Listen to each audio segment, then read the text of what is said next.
हिंदू धर्म में भगवान विष्णु के 10 अवतारों को दशावतार कहा जाता है। इन अवतारों में दूसरा अवतार कूर्म अवतार है, जिसमें भगवान विष्णु ने कछुए कूर्म का रूप धारण किया। यह अवतार संसार की भलाई और देवताओं की सहायता हेतु लिया गया था। कूर्म अवतार की कथा समुद्र मंथन से जुड़ी हुई है, जो कि बहुत प्रसिद्ध और शिक्षाप्रद है। प्राचीन काल में एक बार देवराज इंद्र ने अपनी शक्ति और गौरव खो दिया था। इसका कारण था कि उन्होंने महर्षि दुर्वासा द्वारा दिए दिव्य पुष्पमाला का अपमान कर दिया था।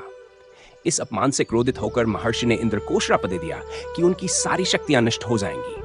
इसके प्रभाव से देवता कमजोर हो गए और असुरों ने उन पर विजय प्राप्त कर ली। देवता विष्णु भगवान के पास गए और उनसे सहायता मांगी। भगवान विष्णु ने कहा कि अमृत प्राप्त करने से ही देवताओं की शक्ति लौट सकती है। यह अमृत समुद्र मंथन से प्राप्त हो सकता है। इसके लिए असुरों को भी सहयोगी बनाना होगा। दोनों पक्षों की सहमति से समुद्र मंथन की योजना बनाई गई। मंथन के लिए मंदराचल पर्वतनी और वासुकी नाग को रस्सी बनाया गया। जब मंथन प्रारंभ हुआ तो भारी मंदराचल पर्वत समुद्र में डूबने लगा।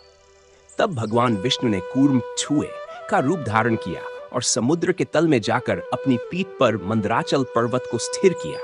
इस प्रकार मंथन बिना बाधा के चल सका। समुद्र मंथन से अनेक रत्न और चमत्कारी वस्तुएं निकली, जैसे लक्ष्मी माता, ऐरावत हाथी, कल्पवृक्ष, कामधेनु गाय और अंततः अमृत कलश। अमृत को लेकर देवताओं और असुरों में विवाद हो गया। तब भगवान विष्णु ने मोहिनी रूप धारण कर असुरों को छलपूर्वक अमृत से वंचित कर दिया और देवताओं को पिला दिया। कूर्म अवतार का उद्देश्य था समुद्र मंथन में स्थिरता और संतुलन बनाए रखना, जिससे अमृत की प्राप्ति संभव हो सके। यह अवतार यह भी दर्शाता है कि भगवान विष्णु जब जब धर्म की रक्षा और संसार की भलाई हेतु अवतरित होते हैं, तब उनका रूप परिस्थिति के अनुसार होता है, चाहे वह एक साधारण कछुए का ही क्यों न हो। निष्कर्ष, कूर्म अवतार एक प्रतीक है स्थिरता, धैर्य और बलिदान का। यह अवतार हमें सिखाता है कि यदि उद्देश्य श्रेष्ठ हो तो साधन कोई भी रूप ले सकते हैं। यह अवतार न केवल एक पौराणिक कथा है, बल्कि जीवन में संतुलन और कर्तव्य के महत्व का संदेश भी देता है।